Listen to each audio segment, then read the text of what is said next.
अस्सलामुअलैकुम, आदाब, good evening dear दोस्तों। मेरा नाम Sana Fatima Zahid Khan super detail school 2 number शहर आकोट से आपके सामने ये मॉडल लेकर आई हूँ। इससे पहले मैं आपको ये बात बतलाना चाहती हूँ कि आपने मेरे चैनल को सब्सक्राइब नहीं किया तो इससे पहले सब्सक्राइब कीजिए, फिर बाद में मेरा ये वीडियो देखिए।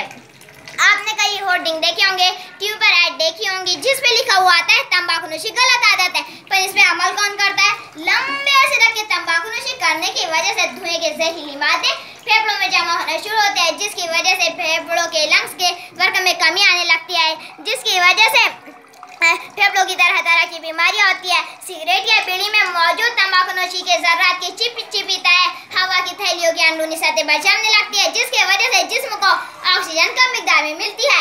इसके अलावा तंबाकू में मौजूद निकोटीन नामी जहरीला मादा सांस की थैलियों के अंदरूनी सतह पर जमने लगता है, जिसकी वजह से फेफड़ों के कैंसर, दमा, फेफड़ों का सरतान होता है और इसमें 83% लोगों की मौत होती है। दोस्तों, सिर्फ सिगरेट या बीड़ी पीने वाला ही नहीं होता, बल्कि अगर हम तंबाकूनोशी ना भी करें लेकिन इसके अफराद हमारे दरमियान हमें तो सेहतमंद अफराद भी इसके शिकार होते हैं। इसलिए अवामी मुकामात पर, पब्लिक सेंटर पर तंबाकूनोशी पर पाबंदी है। तो मैं आप तमाम लोगों से रिक्वेस्ट करती हूँ कि प्लीज़ आपके अताफ अगर कोई तंबाकूनोशी करता हो तो प्लीज़ इसे रोकें और अपने आप को तंदुरुस्त रखें। थैंक्स।